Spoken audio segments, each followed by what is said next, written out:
YouTube channel, we are back and I hope you've all been really well and had a really good week. But guys, what is going on? Spurs have hijacked two of United's transfer targets. Now United have had a frustrating week in the transfer market after missing out on not one but two major midfield targets to Spurs. Like what? Let's start with Matheus Fernandes. United have been heavily linked to the Portuguese midfielder, but Spurs have won the race after agreeing an £85 million deal. Now reports suggest that Roberto played a huge part in convincing Fernandes that Tottenham was the right move, while Spurs were also prepared to offer a more attractive financial package. Long story short, Spurs were willing to match West Ham's fee and pay higher wages. Let's face it, if both clubs matched West Ham and Fernandes' terms, well then he would have picked United every day of the week. And if that wasn't bad enough, Tottenham have also beaten United to Sandro Tonali. The Italian midfielder is set to join Spurs in a deal worth around £100 million. I mean, fair play, but that's just madness. United spoke with Tonali's agent earlier this summer and personal terms were agreed. But United decided the overall cost was just too high. Once again, Spurs have shown that they are willing to spend big, while United have just stuck to their valuation. So where does that leave Manchester United? The club is now looking at alternative midfield options. Bournemouth's Alex Scott remains a player they admire, though he'd also command a significant transfer fee. So unless we can get Scott for around 60 million, then I just don't think he offers value for money. Now he does have a lot of potential, but after one good breakout season, he's just not worth anywhere near 100 million. Now Tchouaméni has also been mentioned. That deal would be difficult to pull off. But I mean, he is the dream, and is this just everything aligning for that?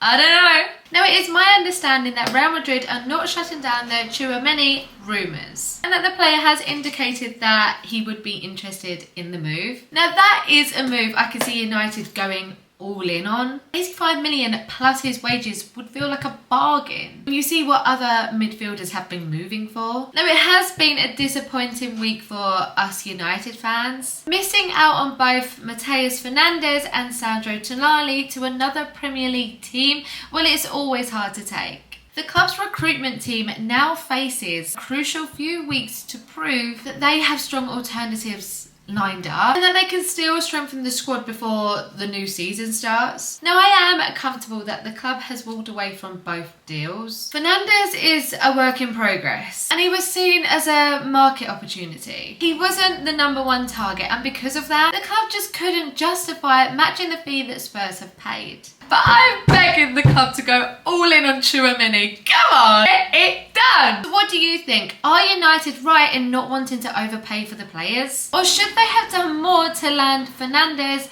or Tonali? Now England are through to the last 16 of the World Cup. But if we're being completely honest, that performance against Congo, they just won't have many England fans feeling very convinced. Now the three lions eventually got the job done, winning 2-1 thanks to a late Harry Kane brace. But for over an hour, this just looks like it could become one of England's most embarrassing World Cup exits. Now England fell behind early. They looked vulnerable defensively and they lacked any real cutting edge until Kane stepped up when it mattered the most. Now it wasn't pretty, but tournament football isn't. It's just often about finding a way to win rather than playing your best football. Now Harry Kane deserves enormous credit. Once again, when England needed their captain, he delivered. Two clinical finishes, excellent movement in the box, the composure you'd expect from one of the world's elite strikers. He dragged England over the line. But there are still some obvious concerns. England continue to look shaky whenever teams attack them with pace and direct running. Congo caused problems on the counter throughout the game. Probably deserved more from the match than what they got. England also struggled to move the ball quickly enough for longer periods. And that just made it far too easy for Congo to stay organised. Thomas Tuchel deserves praise for changing things during the second half. His tactical tweaks gave England more width and attack and balance. And eventually, the pressure told. And that's something we've perhaps not always seen from previous England managers. Being willing to make bold in-game adjustments rather than waiting for the game to come to them. However, if England produce another performance like that in the next round, well, then they could be heading home. Next up is Mexico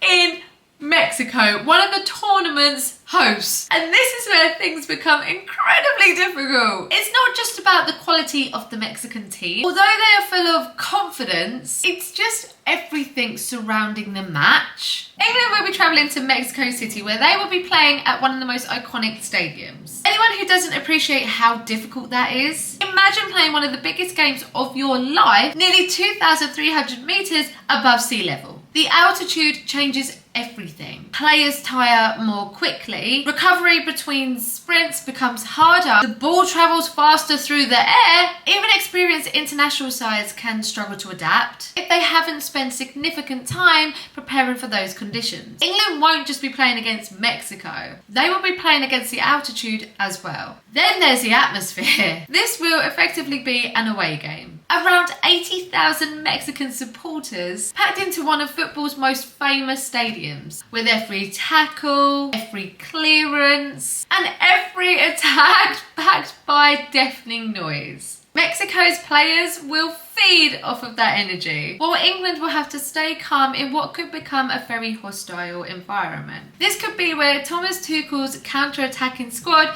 comes to the fore. Tournament football is often decided by moments, a mistake, a set piece, one lapse in concentration. England have already shown against Congo that they can lose control of games for long spells. Against Mexico, doing that could prove fatal. Now, the positives for England are obvious. Harry Kane is scoring, Jude Bellingham continues to influence games, even when England aren't at their best, and perhaps most importantly, winning ugly is sometimes often a sign that the team are capable of going deep. Every World Cup winning nation has survived matches when they weren't at their best. Maybe Congo was England's, but the performance level, well, that has to improve. The passing needs to be quicker, defending needs to be sharper, and England cannot afford another slow start. Mexico will sense an opportunity. Playing in front of their own supporters, in conditions that they know inside out, they believe that this is their chance to knock one of the favourites out of the World Cup. Personally, I think that this will be England's toughest test of the tournament so far. Not because Mexico are necessarily better than any of the teams they faced so far, but because of everything surrounding the occasion. The stadium, the atmosphere, the altitude, and the pressure. If England can come through this, well, they would have earned it. So I'm going to go for England to edge 2-1 after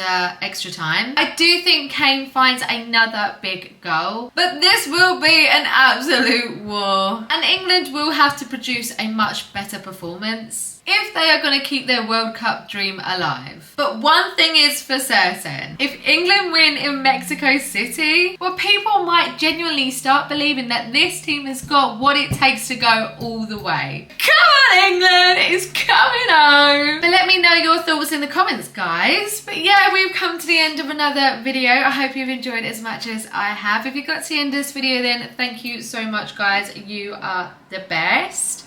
Now, if you are new here, please make sure you subscribe to my YouTube channel, obviously. And please make sure you follow all of my social media, guys, because I'm there all the time. But yeah, I hope you have the best weekend. You all deserve it. And fingers crossed England can just top it off you. But yeah, I look so forward to seeing my next video, guys.